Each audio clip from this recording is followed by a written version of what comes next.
My wife came home after being missing for 3 months, but she didn't remember our wedding, our life, or even my face, and the only thing she did remember was the basement beneath our house. When I opened the front door that night, I thought I was hallucinating. She was standing on the porch in the rain with bare feet, soaked clothes, and a blank expression that didn't belong on the face of the woman I had been married to for 6 years. For a second, my body reacted before my mind did. I took one step forward, reached for her shoulder, and said her name. She flinched like I had threatened her. That was the first thing that told me something was very, very wrong. "Claire," I said again, quieter this time. She stared at me for a long moment, then looked past me into the house like she was searching for something she didn't want to find. "I know this place," she said. My throat tightened. "Claire, it's me." She frowned. "No, it is." I laughed once because I thought she was joking, but her face didn't change. She wasn't confused in the way someone is when they've had a bad day or a head injury. She was confused in the way a person is when their whole world has been erased and replaced with a single, terrible instinct. She knew the house. She didn't know me. For 3 months, Claire had been missing. She vanished on a Tuesday morning in February after leaving for work and never making it there. Her phone was found in a grocery store parking lot 12 miles from home. Her purse was gone. Her car was discovered abandoned near the river, keys still in the ignition, driver's door open, no sign of a struggle. The police said it looked like a voluntary disappearance at first, then they changed their minds after the first week. I spent every waking hour calling hospitals, jails, shelters, and county offices. I plastered her face on telephone poles. I did interviews. I barely slept. I stopped going to work. I stopped eating properly. I started hearing her voice in the laundry room when no one was there. Then one rainy night in May, she came back. Except she was Claire anymore, not fully. She remembered how to unlock the front door, but not the code on our alarm panel. She knew the layout of the house, but only the parts that mattered: the hallway, the kitchen, the back stairwell, and the basement door. When I tried to help her inside, she pulled away from me and said, "Don't touch me until you tell me whether it's still there." I felt my stomach drop. "What is still there?" She swallowed hard and looked down the hall, toward the basement door at the far end of the kitchen. "The thing under the house." There are moments in life when fear doesn't arrive all at once. It creeps in through the edges, quiet and patient, until suddenly your whole body knows something your brain has not yet admitted. That was how it felt then. I wanted to ask her what she meant, but the police had already arrived by the time I got her seated in the living room. Neighbors had seen her stumble up the walk and called it in. 2 officers came in under the porch light, asked questions, took notes, checked her name against missing persons reports. Claire answered almost none of them. She sat with her hands folded in her lap, pale and silent, looking like she had come home from a funeral instead of vanishing from one. When one of the officers asked if she remembered where she had been, she stared at him and said, "Not all of it." Then she looked at me and added, "But I remember the basement." That was the first night I slept on the couch with all the lights on. The second night, she asked me where we kept the old house keys. The third night, she woke me at 3:12 in the morning and asked if the basement door still had the deadbolt. The fourth night, she told me she had dreamed of voices calling her name from under the floorboards. By the 5th night, I stopped pretending this was going to resolve itself. Claire did not remember our wedding, though she smiled vaguely when she saw the framed photo on the mantel, as if she knew she should feel something. She did not remember our honeymoon in Vermont, or the apartment we rented before we bought the house, or the dog we had buried behind the oak tree 2 years earlier. She didn't remember my mother's funeral, or the time we nearly divorced over money, or the miscarriage we never really talked about after it happened. But she remembered the basement. Not in a vague way, not in pieces. In a way that made my skin crawl. She knew the exact number of steps leading down. She knew the sound the third step made when you put weight on the left side. She knew the smell that came up when the furnace kicked on. She knew the old stain in the concrete near the bottom of the stairs, and she knew there was something behind the storage shelves that was not supposed to be there. The first time she said that part out loud, I almost told her she was mistaken. Instead, I asked what was behind the shelves. She looked at me with a strange kind of pity, like I was the one who had forgotten something important. "The door," she said, "the one you told me never to open." I had never told her that. At least, I was sure I hadn't. But when I checked the basement that same night, I found myself standing in front of a row of shelves I had looked at 1,000 times before and somehow never really examined. Paint cans, Christmas boxes, old tools, a broken humidifier. Behind all of it, something had been recently disturbed. Dust had been wiped away in a rectangle about 3 feet wide. And there, barely visible in the wall, was the outline of a door. I don't mean a hidden passage in the dramatic sense, like a secret panel in a mansion or a movie set. I mean a narrow, ugly, painted-over door built so seamlessly into the concrete wall that it looked like the house had grown around it and forgotten it existed. I stood there staring at it for a long time. Clea was behind me, silent. Then she said, very softly, "Now do you remember?" I turned around. Remember what? Her face had gone blank again, but not peacefully, tightly, like someone holding back a scream. "You used to go down there," she said, "before I made you stop." That was the moment the whole shape of my life began to tilt. Because I had no memory of ever being told to stop.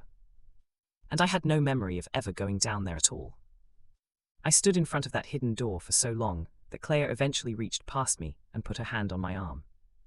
I flinched. Not because she touched me, but because for one awful second, I had the sensation that her hand was not the first one to touch me there. That made no sense. It was just a hand on my sleeve. A familiar hand, thin and cold from the rain, trembling slightly. But the feeling that came with it was immediate and sickening, like my body recognized something my mind could not. Clea noticed, her face tightened. "You felt it too," she said. "Felt what?" She did not answer right away. Instead, she stared at the hidden door like it might open by itself if we looked at it long enough. Then she said, "You promised me you would never let it out." The room seemed to get smaller. I stepped back from the wall. What is that supposed to mean?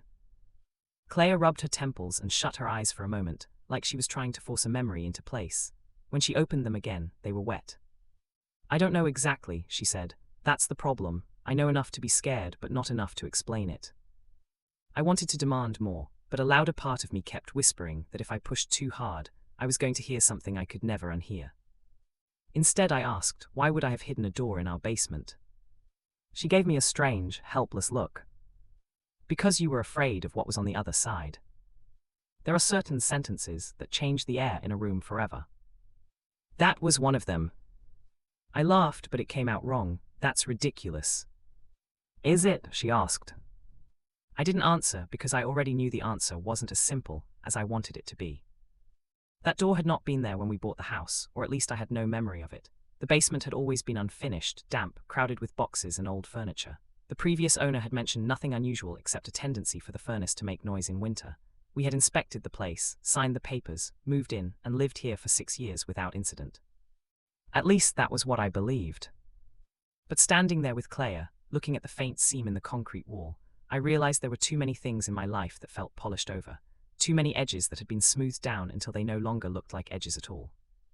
The next morning I called in sick to work, and spent 3 hours pretending to fix the basement shelves, while actually inspecting every inch of the lower level. Clea stayed upstairs. She was afraid to come down. She said the basement made her head ache and her stomach turn. She said the closer she got to the door, the more certain she became that something was waiting for her memory to catch up. I asked her what that meant. She just shook her head and said, "I don't know, I just know I'm supposed to remember it." I checked the walls around the hidden door looking for a handle, a latch, anything. There was nothing visible. I scraped paint with a screwdriver until my fingers cramped. I tapped the concrete, hollow in some places, solid in others. At the very bottom, hidden behind a loose length of baseboard, I found a small brass key taped to the inside of the frame. I stared at it for a full minute before I took it off. It was old, not rusted, but tarnished enough to suggest it had been there a long time.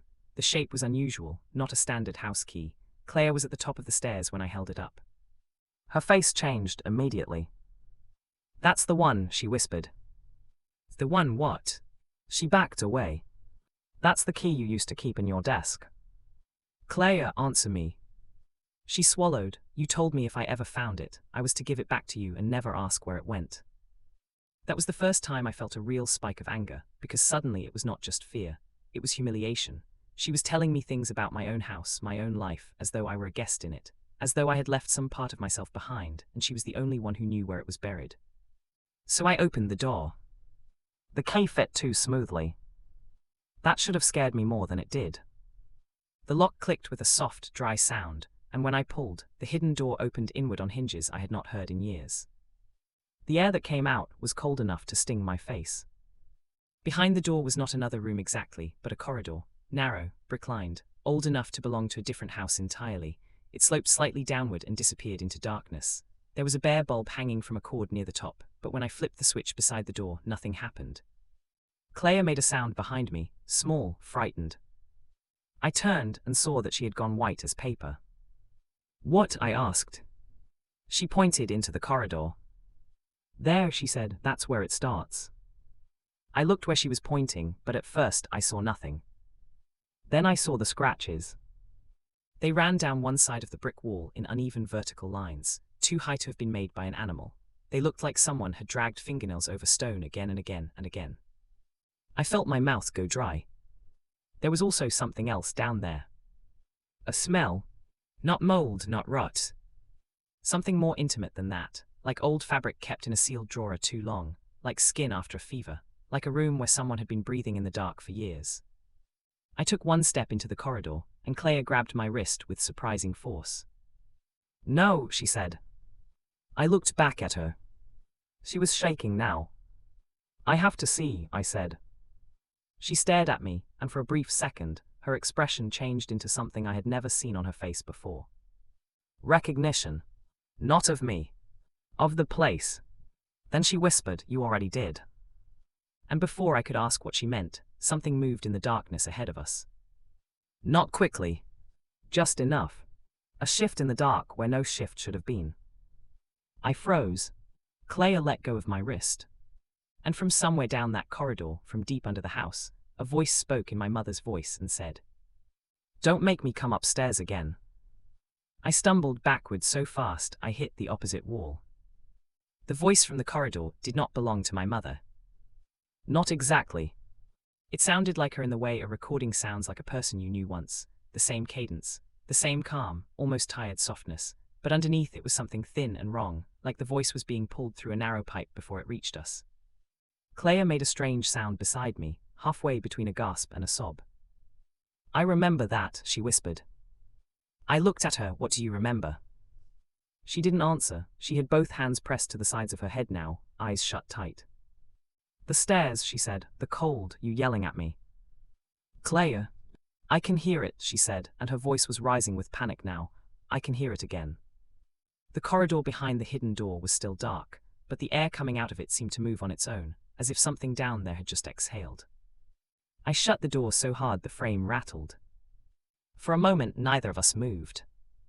Then Clea slid down onto the basement floor and started crying in short, broken breaths, like someone trying not to make noise. I didn't know what to do with that. I had spent 3 months imagining this moment, the moment where she came home and told me where she had been, who took her, how I could help.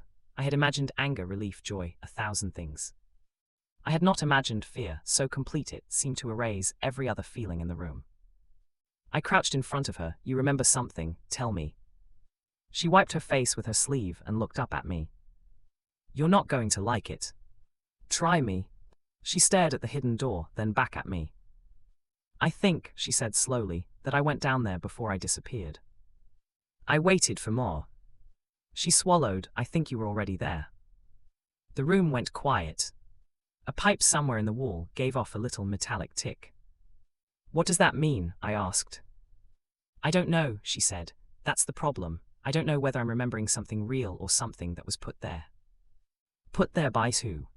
She almost laughed, but the sound was hollow. If I knew that, I wouldn't be afraid. I sat down on the concrete across from her, because my legs had started shaking. Then I asked the question I had been avoiding since she came home. "Clea, where were you for 3 months?" She looked at me for a long time. Her eyes were red, exhausted, and too focused, like all the other parts of her mind had burned away, and left only the one thing she couldn't stop circling.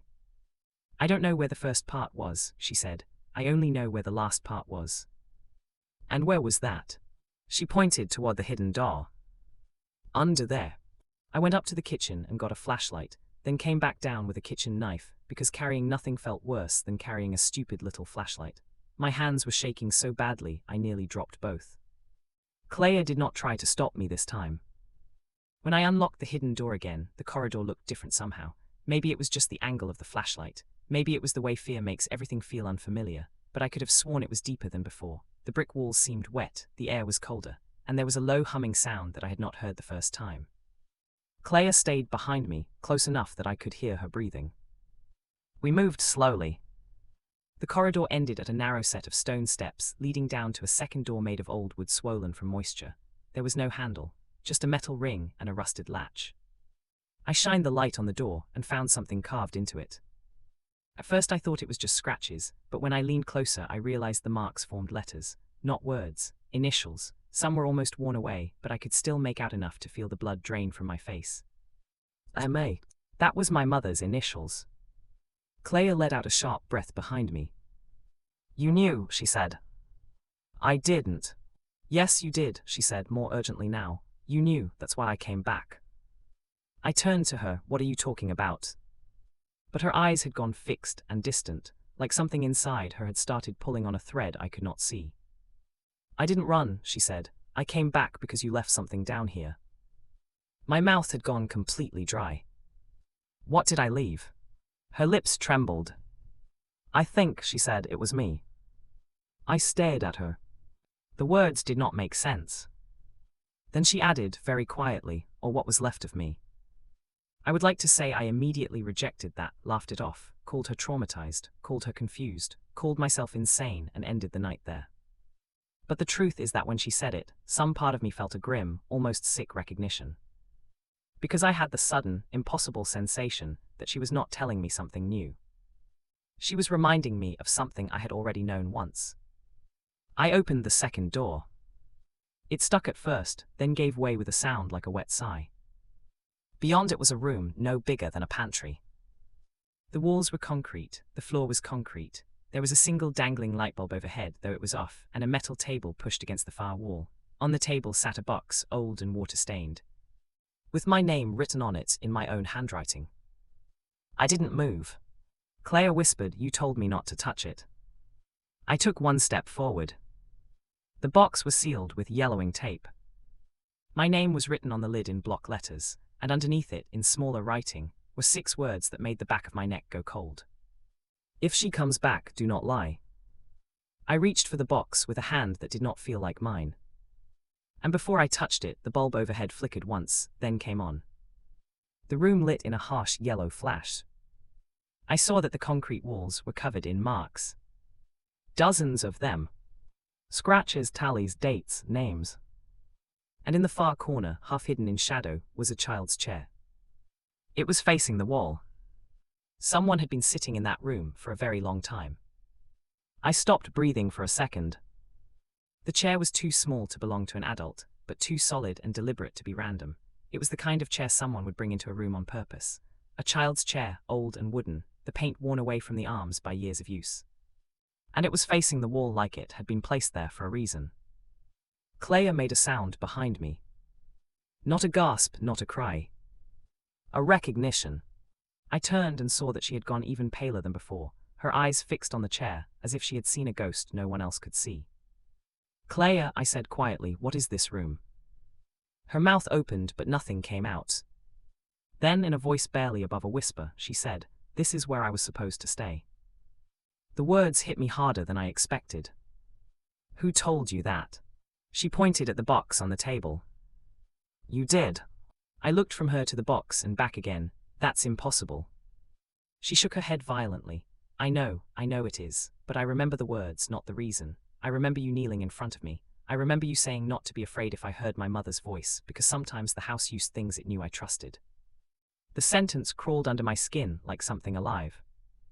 The house, I repeated. Clea nodded, tears filling her eyes again. That's what you called it. There are a lot of ways to describe fear, but the worst kind is the one that arrives with information. Not a feeling, a fact. The fact that the room existed. The fact that my name was on the box. The fact that Clea knew words she could not possibly have learned unless I had said them before. I moved toward the table slowly, every muscle in my body tight. The box was heavier than it looked. When I lifted it, something inside shifted with a soft clicking sound, like glass or bone. Clea took a sharp step back. Don't open it yet, she said. Why? Because if I'm right, she whispered, you already know what's inside. I almost told her she was wrong. Instead, I set the box down and looked around the room again. That was when I noticed the wall behind the chair. There was something written on it in pencil, over and over and over, until the lead had pressed grooves into the concrete. It was my handwriting. At least it looked like my handwriting. The same slanted letters, the same uneven spacing, the same habit of pressing too hard on the downstroke. There was only one sentence, repeated again and again. She does not belong to the house. I felt my pulse slam in my throat. Clea moved beside me and stared at the wall, her face crumpled. "I've seen this," she said. "When?" "I don't know," her voice was shaking. "Not now, before. I had a dream or a memory or something. I was standing here and you were writing it. You kept writing it because the words kept changing." I turned to her. "Changing how?" She closed her eyes. "When you first wrote it, it said I don't belong to the house." She opened them again and they were full of fear now. Then it changed to she doesn't belong to the house. My stomach dropped. And then, she said, barely audible, it changed to it doesn't belong to the house. Silent. The room felt too small to hold both of us. I looked back at the wall. The sentence was still there. But now, under the flashlight beam, I could see that some of the older impressions in the concrete were deeper than the rest, as if the wall itself had been repeatedly carved into by a hand that wanted to make sure it would never be forgotten. I set the box down very carefully. Then I tried the lid. The tape gave with a dry tear. Inside was not what I expected. No strange object, no occult symbol, no bloody relic or old photograph. Just a stack of notebooks, several cassette tapes, and a folded piece of paper on top. My hands shook as I opened the paper. One sentence. That was all. "If you are reading this, then she came back without her memory again." Underneath it was a date. 3 years ago. I stared at it so long that the words blurred. Clea moved closer but did not touch me. "What does it say?" she asked. I couldn't answer right away. Because beneath the sentence was another line, written in smaller, more hurried handwriting, as if added later. And when I read it, the room seemed to tilt. "Do not let her hear the basement door open after midnight." Clea's voice came from somewhere very far away. "What does that mean?" I looked at her. Then I looked at the child's chair. Then at the cassettes. And I realized with slow and terrible certainty that whatever had been under this house, whatever had taken my wife away, whatever had left my mother's voice in the dark, it had been waiting for me to remember first. I read the note 3 times before I could make my eyes work properly. "If you are reading this, then she came back without her memory again." Again. That word hit me like a blow to the chest. Not if she comes back. Not if something goes wrong. Again. I looked at the date on the paper. 3 years ago. Back when Clea and I were still normal, or at least normal enough that I would have laughed at the idea of a hidden room beneath my house and a warning about a woman who came back wrong. My hand tightened around the page until it crumpled. Clea was standing behind me, silent. I could feel her watching me, but I did not want to look at her yet. I was too afraid of what I might see there. Fear, recognition, maybe both. "What does it say?" she asked again. I swallowed. "It says this was written 3 years ago." Her breathing changed immediately. "By who?" I didn't answer, because the answer was already sitting in the room with us. "By me." I picked up one of the notebooks from the box. The cover was soft with age, the corners worn. The first page had my name on it again. Same handwriting, same pressure, same impossible familiarity that made my stomach twist. The first entry was dated 9 months before Clea disappeared. I read it aloud without meaning to. June 14. Clea asked again what's behind the locked door. I told her she doesn't want to know. That was a mistake. My voice sounded strange in the room, too flat, too careful. I turned the page. June 17. She says she hears someone calling from downstairs when I'm at work. I checked the basement 3 times. Nothing there. I flipped again. June 22. Clea asked me whether Mom used to lock the basement from the inside. My throat closed. There were years of entries. Not a journal in the ordinary sense, not reflections, records, evidence. Every page described the house getting stranger in small ways, the basement door unlocking itself, voices heard through the vents, things moving in the walls, Clea waking from nightmares with dirt under her fingernails, and every few pages, the same repeated phrase written with increasing urgency. "It knows her name now." Clea made a sound when I read that one. I looked up and saw that she had backed into the wall. "No," she said. I went still. "What?" She was staring at the notebook like it might bite her. I remember that page. I turned the notebook toward her. You read it before. She shook her head, but her expression was terrified. No, not read. I saw it. I saw you writing it. My grip tightened on the notebook. Where? She looked at me with tears in her eyes. In the room below the house. The room below the house. Not the hidden corridor. Not the pantry-sized chamber. Below. Something deep under the foundation. I looked at the cassettes in the box, suddenly aware of how heavy the air felt, how hard it was becoming to think in straight lines. The tapes had labels written in black marker. Most were dated, some had names, some just had single words. Clea noticed the labels too. Her face turned ashen. She pointed to one of them with a shaking finger. That one, she whispered. The tape label read, First Return. I stared at it. Then I looked at the next one. Second Return. Then another. Third Return. There were 6 in total. My skin went cold. Clea was watching me carefully now. Almost as if she expected me to collapse. How many times? I asked. She blinked. How many times what? How many times did you come back? Her eyes filled with confusion, then horror. I'm not the one who came back, she said. The room went quiet. And then, after a beat too long, she added in a voice so small it barely made it past her lips. I think I'm the one who stayed. That sentence made less sense than anything else so far, which was saying something, but it also somehow made the shape of the fear clearer. I set the notebook down and picked up the tape labeled First Return. It was heavier than the others, like it had more life in it somehow. There was a small cassette player in the box beneath the notebooks. Old, yellowed plastic. I hadn't noticed it at first. I plugged the batteries in with fingers that felt clumsy and wrong, then inserted the tape and pressed play. There was a burst of static. Then my voice came through the speaker. Not just similar to mine. Close enough that the hair on my arms lifted. June 14, the voice said. If this recording is playing, then I failed to keep the door shut. I jerked back from the machine so hard, I nearly knocked over the table. Clea made a choked sound. The tape crackled. My voice continued, calm but strained, with a faint, breathless edge that told me whoever had recorded it had probably been crying. Clea has started hearing it. I thought I could keep it contained below the house, but that was before it learned how to use her voice. I felt my heart slam against my ribs.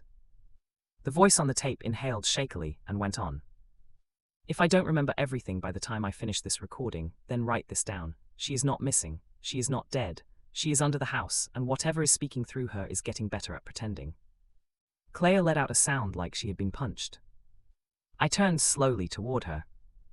Her eyes were wide, fixed on the cassette player, and for one impossible second, she looked exactly like the woman from the photograph on the mantel, and nothing like her at all. Then she whispered, "That's not me." But the way she said it was wrong. Not denial. Recognition. And from the corridor beyond the hidden door, something answered in my mother's voice and said, very softly, "I know." The voice came from so close to the door that for a second I thought someone was standing right outside it.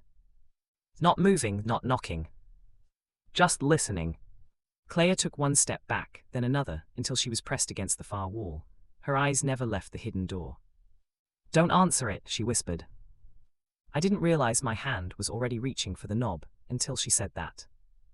The cassette player kept hissing softly in the background, the tape still spinning the last few seconds of my recorded voice into static. I was staring at the corridor when the voice spoke again. "Open it." It was my mother's voice. The exact same tone she used to have when I was a child, and she wanted me to come downstairs for dinner, or stop playing outside, or wake up from a nightmare she didn't want to talk about in the morning. Calm, tired, patient in a way that always made me feel guilty for being afraid. Clea made a broken sound in her throat. "You hear it too," I said. She nodded, eyes wet. "It always says it like that." "Always." She swallowed. "I think. I don't know how many times I've heard it. I don't know if I'm remembering now or if I'm remembering before." That sentence should not have made sense. But it did. That was the worst part. The hidden door sat there in front of us, plain and ugly, and I suddenly understood why it had been built so carefully into the wall. it wasn't meant to be hidden from strangers. It was meant to be hidden from memory. I crossed the room and placed my hand against the wood. It was cold, too cold. Not basement cold, not damp concrete cold. Cold like something had been waiting behind it for years, and had never once believed it would be left alone forever. "Don't," Clea said. I looked back at her.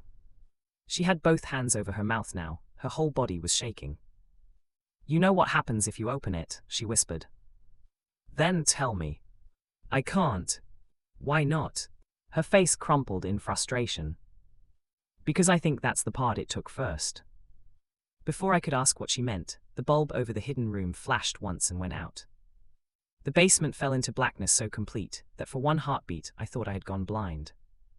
Then the emergency light near the stairs came on with a weak red glow, barely enough to outline the room. The door in front of me creaked.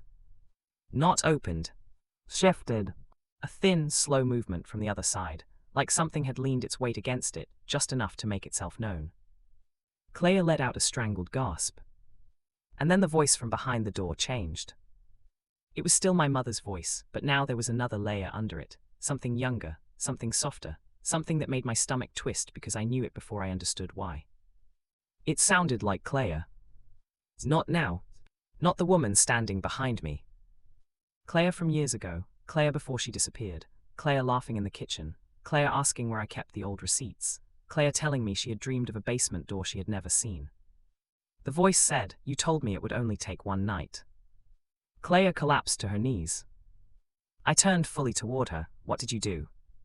She was crying hard now, shaking her head. "I don't know," she said. "I don't know, I don't know." The words came out broken and panicked, but behind them I saw it, some deep, instinctive terror that wasn't directed at me, or even at the voice, but at the space between the two of them. The door groaned again.